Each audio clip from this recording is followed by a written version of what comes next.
माझे नाव श्री अभिजित सिंह मुच्चेर शिंदे. माझा व्यवसाय रिक्षा व्यवसाय आहे. मी सातारा या ठिकाणी राहतो, शंभरपेठ या ठिकाणी. मी व माझी पत्नी गेली 10 वर्षे बापू परिवारामध्ये आहे. गेल्या नोव्हेंबर 2010 ते सप्टेंबर 2011 हा काळ आमच्या वैवाहिक जीवनामध्ये अतिशय बिकट स्वरूपाचा होता. साधारणतः आमच्या आयुष्यामध्ये म्हणजे आमच्या वैवाहिक जीवनामध्ये जे काय बापू कृपेमुळे जी काही चांगली घटना घडल्या, ह्या सर्व आपल्या संस्थेमध्ये जो सच्चिदानंद उत्सव होतो या पिरियडमध्येच घडल्या. परंतु या पिरियडमध्ये येणारा जो सच्चिदानंद उत्सव होता, यावेळेस एक असा प्रचंड भयंकर असा एक अनुभव आमच्या आयुष्यामध्ये घडला की जेणेकरून आम्हाला एक नक्की विश्वास कशावरती ठेवायचा, म्हणजे डॉक्टरांचा जो शब्द आहे, हे डॉक्टरांचे जे चांगले नामांकित डॉक्टर सातारमध्ये आहेत, त्यांच्या ओपिनियनवरती काय करायचं काय नाही हे काही आम्हाला सुचत नव्हतं. अशा पद्धतीचा हा अनुभव आहे. आणि हा अनुभव आपल्या संस्थेचे जे कृपासिंधू मासिक आहे त्यामध्ये जून 2012 या मासिकामध्ये पान नंबर 19 यावरती प्रकाशित झालेला आहे. माझ्या मिसेस सौ स्मिता विरा शिंदे ह्या आपल्याच उपासना केंद्रामध्ये कार्यकर्ता म्हणून आहेत. यांचे प्रेग्नन्सी टेस्ट पॉझिटिव्ह, पण काही दिवसातच आतील गर्भ जिवंत नसल्याची खबर मिळते. त्यातच सच्चिदानंद उत्सव भक्तिभावाने पार पाडून पुन्हा टेस्ट केले असता गर्भ जिवंत असल्याचे कळते. पुन्हा नवीन संकटाच्या रूपात छातीत बेसच्या ठिकाणी गाठी निर्माण होतात. त्यातच गर्भात परिस्थितीत 2दा त्या ठिकाणचे ऑपरेशन होतात. त्यात भरीत भर म्हणून डिसेंट्रीचा त्रास होतो. त्या डिसेंट्रीच्या त्रासात सलाईनच्या साधारणतः 11 पट्ट्या लावल्या जातात. परंतु अशाही महाभयंकर परिस्थितीत अतिशय सुखरूपरित्या बाळाचा जन्म होतो. आणि हा कोणताही दैवी चमत्कार नसून फक्त सद्गुरु कृपेचाच आपल्या पाठीशी आशीर्वाद असल्याचा एक ज्वलंत असा अनुभव आमच्या आयुष्यामध्ये घडला. परमपूज्य सद्गुरू, परमपूज्य नंदामाता, परमपूज्य सुचितदादा, परमपूज्य समीरदादा यांचे कृपाशीर्वाद वारंवार आमच्या पाठीशी असल्यामुळे अतिशय बिकट अशा हलाखीच्या परिस्थितीमध्ये फक्त ह्या परमात्रयींचा आशीर्वाद आमच्या पाठीशी असल्यामुळे आम्ही एवढ्या मोठ्या संकटातून बाहेर पडू शकलो. साधारणतः नोव्हेंबर 2010-2011 या काळामध्ये माझ्या मिसेसची प्रेग्नन्सी टेस्ट सातारमधील नामांकित डॉक्टर सौ नमिता लेले यांच्याकडे केली. ती प्रेग्नन्सी टेस्ट केल्यानंतर त्या डॉक्टरांनी असं मला ओपिनियन दिलं की तुम्हाला गर्भपात करावा लागेल, कारण बाळाचे ठोके येण्याचे चान्सेस संपलेले आहेत. आणि त्यानंतर 2 दिवसानंतरच आपला सच्चिदानंद उत्सव होणार होता. परंतु आपल्या बापू परिवारामध्ये अतिशय महत्त्वाचा असतो सच्चिदानंद उत्सव.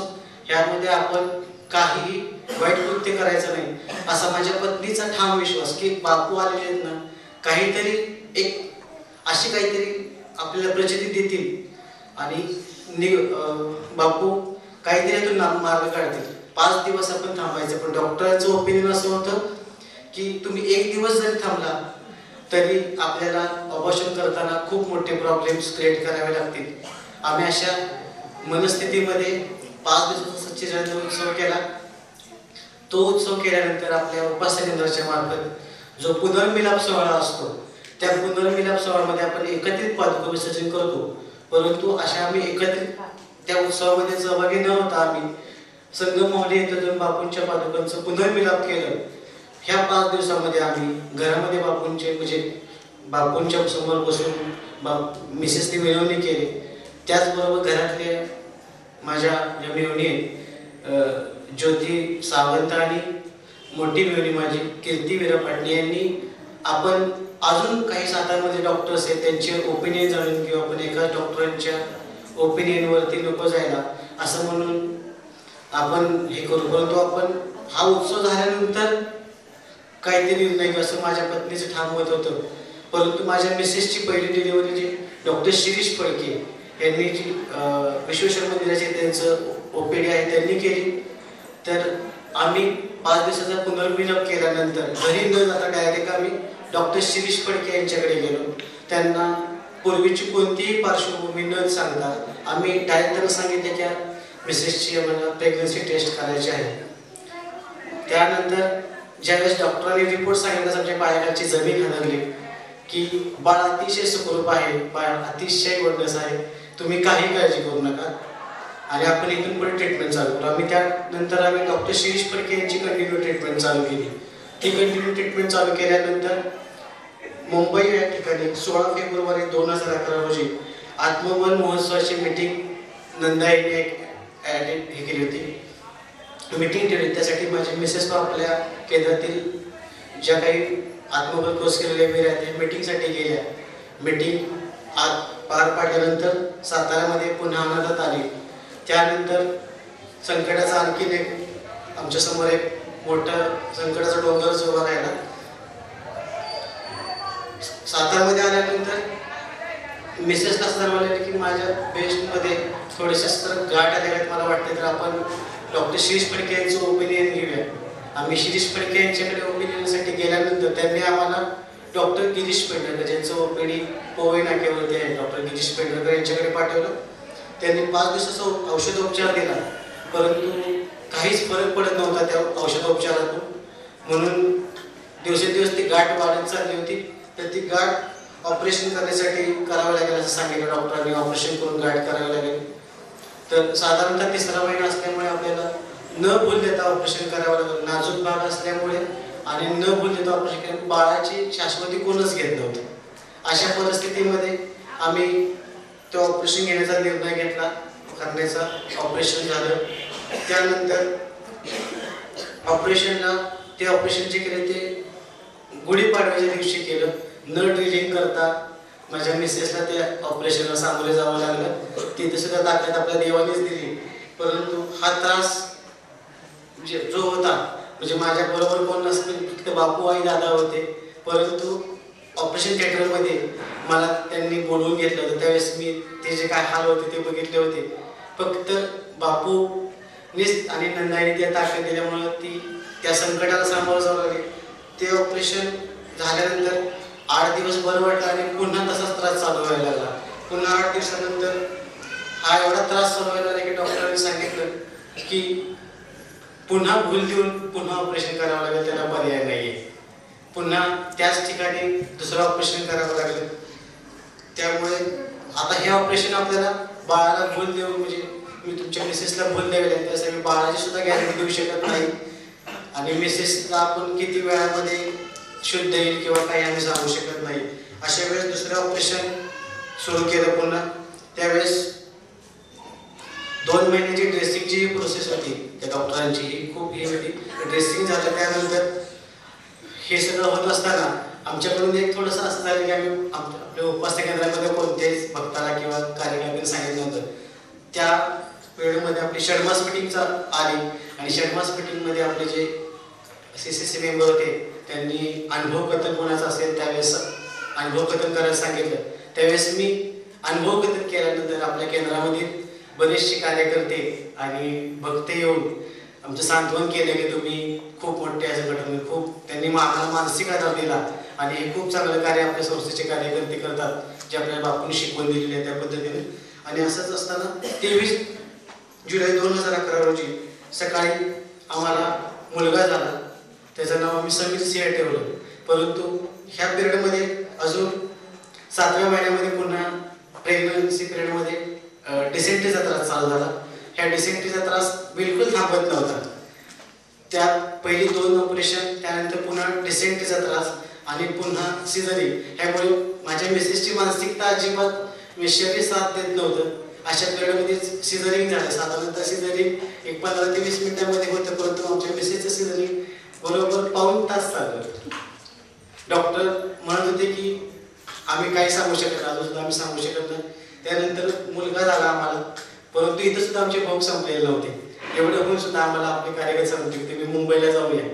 परंतु परिस्थिती मुंबई जाण्याची आमची बिलकुल नव्हती. त्यामुळे आम्ही मुंबईला जाऊ शकलो नाही. बापूंच्या फोटोसमोर हात जोडून सांगायचो की ह्यातून मोकळं झालो की आम्ही नक्की तुमच्याकडे येऊ. हे होत असताना पुन्हा नंतर हा बाळ 21 दिवसाचा झाल्यानंतर पुन्हा गाठ उठली त्याच ठिकाणी. तर तो दिवस होता पद्धती. आता जस्ट आता थोड्या दिवसानंतर पद्धती येणार, 1 वर्ष होईल ह्या घटनेला. ह्या पद्धती दिवशी मला शाळेची मुलं मी करतो, मला सुट्टी होती. एका दिवशी आम्ही घरात ठरवलं की आपण सुचित दादांची गाठ घ्यायची. आम्हाला काही मुंबईतलं माहीत नव्हतं. आम्ही इथून सकाळी 4 वाजता निघालो आणि गाठ एवढी नाजूक होती की आम्ही खेड शिवापूरच्या इथे गेलो आणि गाडी खेळताना पण तिथंच गाठ फुटली. अशाच परिस्थितीमध्ये आम्ही मुंबईला गेलो. काही माहीत नाही. मुंबईला गेल्यानंतर डॉक्टर नीलम पडेलकरांच्याकडे आम्ही पहिल्यांदा नेलं. त्यावेळेस त्यांनी जी कंडिशन बघितली त्या सांगितलं तुम्ही सातारावरून या कंडिशनमध्ये मुंबईला येण्याची काही गरज नव्हती. तुम्ही कशा पद्धतीने आला, तुम्हाला फक्त बापूंचा आशीर्वाद पाठीशी असल्यामुळेच तुम्ही इथे येऊ शकला. आम्ही त्यानंतर नेमकं त्या दिवशी क्लिनिकला गर्दी होती. दादांच्याकडे आम्ही गेलो. दादांनी फक्त नाडी बघितली, अजून तरी सर्व काही ठीक आहे आणि तुम्हाला पुन्हा ऑपरेशन करावं लागेल हे त्या ठिकाणी दादांनी निर्णय दिला. आम्ही त्या ठिकाणी दादाच्या समोर पर्यंत आम्हाला हरिओम दादा म्हणायची सुद्धा मानसिकता नव्हती. अशा परिस्थितीमध्ये आपली सद्गुरुभावनी सर्व काही जाणून घेते. हे असताना पुन्हा आम्हाला नीलम पडेलकरांकडे ते म्हणजे की तुम्ही ड्रेसिंग करा आणि तुमची जर मुंबईमध्ये व्यवस्था होणार असेल तर मुंबईत ऑपरेशन करा. आम्ही सांगितलं की आमचं मुंबईमध्ये कोणच नाही. आम्ही त्या दिवशीच पुन्हा लगेच तिथून दुपारी 2 वाजता परतीचा प्रवास चालू केला. त्या दिवशी जे दादांचा शब्द हे प्रमाण असतं, त्या दिवशी दादांनी सांगितले की तुम्ही रोज 3 वेळा दत्तभावनी म्हणायचे.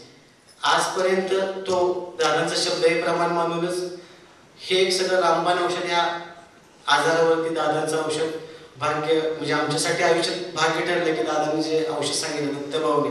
कारण सातारामध्ये नामांकित डॉक्टरांची ओपिनियन या ठिकाणी म्हणजे फोल ठरत होती की खूप वेगळे आम्हाला ओपिनियन दिली होती. कोणी तर एक तो जो भाग आहे तो पूर्ण काढून द्यायचा सुद्धा ओपिनियन दिला होता.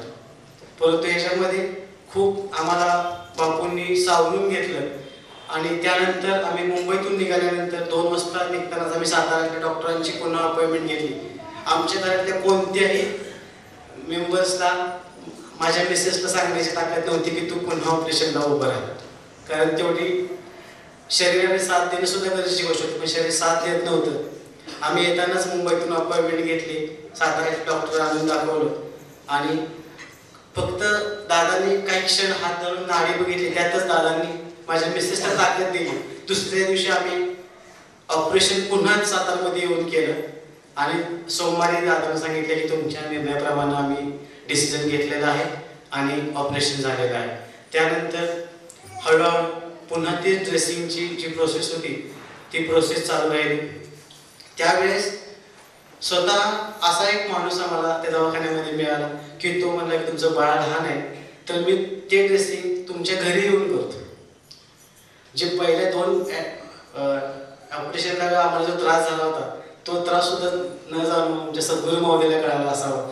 त्यामुळं लहान बाळाला दवाखान्यामध्ये आणून काहीतरी इन्फेक्शन होण्यापेक्षा एक माणूसच आम्हाला तो देवाने दिला. तो दुसरा तिसरा कोणी नसून आम्हाला बापूंनी पाठवलेला तो एक दूतच होता.